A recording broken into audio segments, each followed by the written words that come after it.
Ladies, gents, and other kin of all ages, welcome back to this channel. I am your host, the Watcher Rezz'd, or Rezz'd for short. It's been a while now, but hopefully I am back for good. My, what a few busy, wild months it has been. I'm still working out the new updating schedule, but for now you can expect the next update to be sometime between Wednesday at midnight and next Tuesday at 11:59 p.m. So, anytime within a week. And the best way for you to keep track is to hit that subscribe button below this video and then turn on your notifications for this channel. Great changes are coming, and I want you all to see.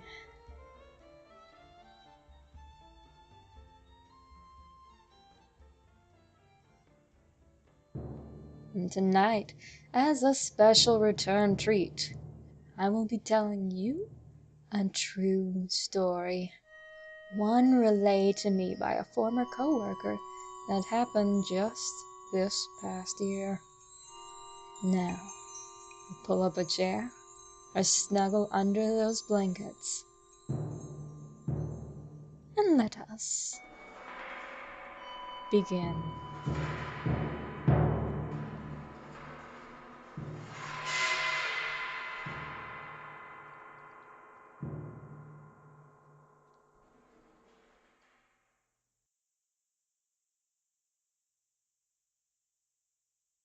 The deposit.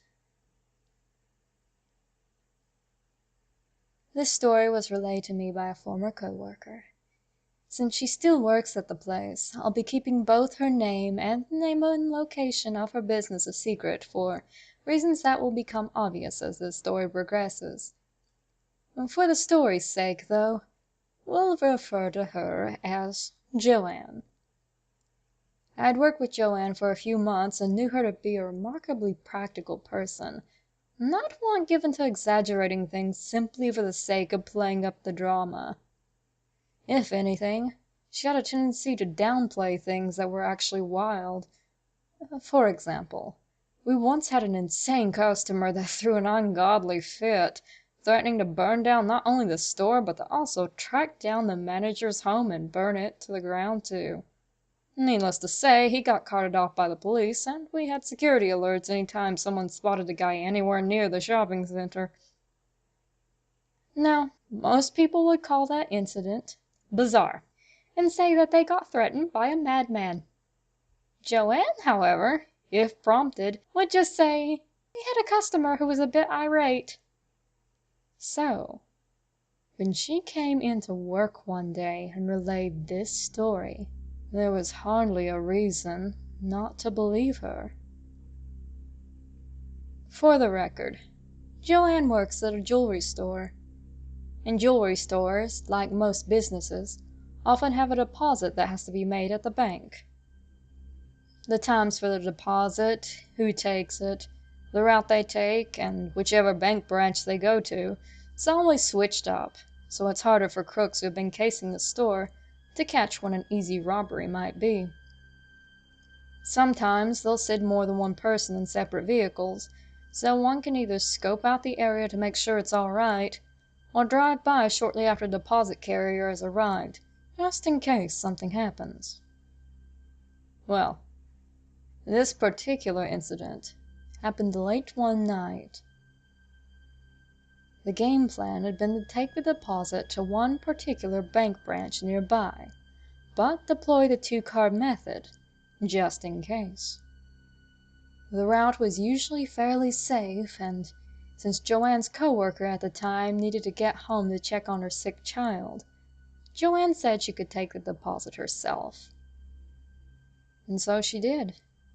They locked up the store and went their separate ways, with Joanne taking the short trip herself. Now, the way this one particular bank was set up is that on the outside it had 5 lanes. The one by the window and the drop slot, 3 with deposit tubes, and 1 with an ATM. During the day, the deposit lanes can get fairly packed. But nighttime brings the exact opposite. Since most of the area was deserted at that time of night, Joanne never had any misgivings about coming to this particular bank at night. Well, this night, when Joanne pulled up to the bank, she found a little black car was already parked in the lane by the window. While she wasn't expecting the car to be there, it wasn't uncommon. After all, there was a family-owned Chinese restaurant and a couple of fast food places nearby. So, while it wasn't a daily occurrence, she had shown up before when someone else was making their deposit. Still, just to make sure, Joanne smoothly pulled herself over to the farthest lane, the one with the ATM, and picked up her cell phone. In cases where anyone makes a deposit, day or night, we always had to have our cell phone on us and at the ready. That way, if anything happened, it would be easy to call for help. Of course, we were also supposed to leave if we saw anything suspicious. But Joanne was curious. From her angle, she could see that all the lights were off in the vehicle, and with her window cracked open, she could hear that the engine wasn't running either. It was just sitting there. At first, she thought maybe it had stalled out and someone had left it, but that theory was quickly proven wrong by the sight of a middle-aged Asian lady sitting inside of it. Oddly enough, the woman didn't look around when Joanne drove past and stopped not too far from her. She just stared forward, unmoving, unblinking even. Joanne thought it was odd and wondered if the woman's car really had stalled out and she was just waiting for someone. After about 5 minutes, the woman got out of her car. Before Joanne could call out to her and ask if she needed some help, the woman walked around her own car, only to get into its passenger seat and continue staring out the windshield. After a few more minutes of this, Joanne was perplexed. She certainly wasn't about to walk the deposit over there where this creepy lady was. What if she had someone in the car with her, hunkered down in the back seat, just waiting for some impatient someone to walk over to the drop box? And she didn't want to call 911. The woman may have been acting bizarre, but she wasn't doing anything that was illegal, and she hadn't even so much as glanced in Joanne's direction to appear threatening. Instead, Joanne dialed her manager. Unfortunately, the manager was still awake, so Joanne got a hold of him pretty quickly and told him what was going on. As she was quietly speaking into the phone, she kept scanning the area around her in the black car, looking for anything that could be a threat. Then, just as the manager was telling her that she should leave and try another bank, the woman in the black car moved. She slowly got out and looked right at Joanne. She just stared, fully emotionless, like she was looking at passersby on the street. She could not have had a more banal expression if someone had cut off the face of a mannequin and replaced it with hers. For a moment, Joanne wondered if the woman had gotten bored with staring out of her own windshield and just wanted something else to look at. But then, She walked around to the trunk of her car and drew out a large, shiny butcher knife. Before Joanne could react, the woman just walked back around to the passenger side door of her own vehicle and got in, before going back to stare out the windshield. Joanne must have gone radio silent at that point, because she was suddenly aware of her manager's worried voice loudly coming from her phone. Not taking her eyes off the now armed woman, Joanne relayed what had just happened. In almost a panic, the manager told her to book it away from the parking lot and as far away from there as she could go. Just as Joanne was about to do just that, she saw the woman hop over into the driver's seat of her car, not bothering to get out this time and walk around it. The engine roared into life, and the little car floored it out of there.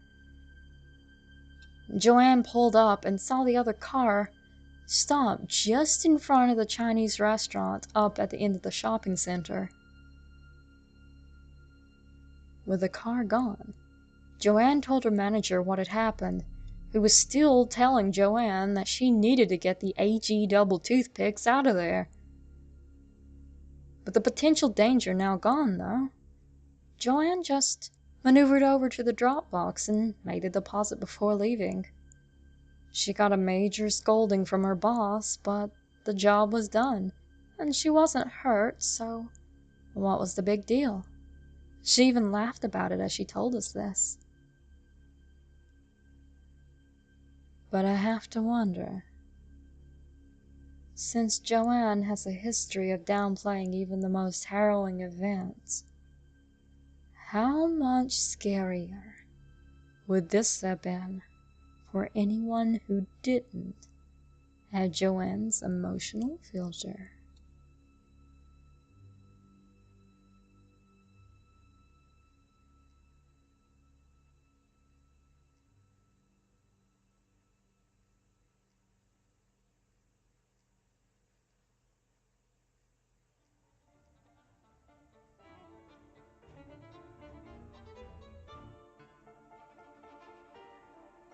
And that's it. That's the story. Short and sweet, but it really happened. I have a plethora of stories like this, mostly ones that I myself have experienced, but quite a few I've heard from others over the years. I enjoy writing, and it's been a few years since I actually put together a story for YouTube over on the other channel. So, if you enjoyed this one and want to hear more bizarre adventures like it, please leave a comment below. I still have a list of Reddit stories that I'm slowly working my way through, as well as some classics and a few other things that'll be popping up on here soon. I'm also in the process of making an account over on Archive of Our Own for fanfiction podfics, just in case anyone wants a break from the horror and wants a taste of something more humorous. I'll be posting a link to that on a future video. For now, please send in your suggestions, fiction, non-fiction, fanfiction, to me here on my Reddit or Twitter. You can also email stories to thewatcherrezz'd@outlook.com. And how to spell that is also in the description below. And thank you for joining me this evening. This is the Watcher Rezz'd, wishing you all a frightful night.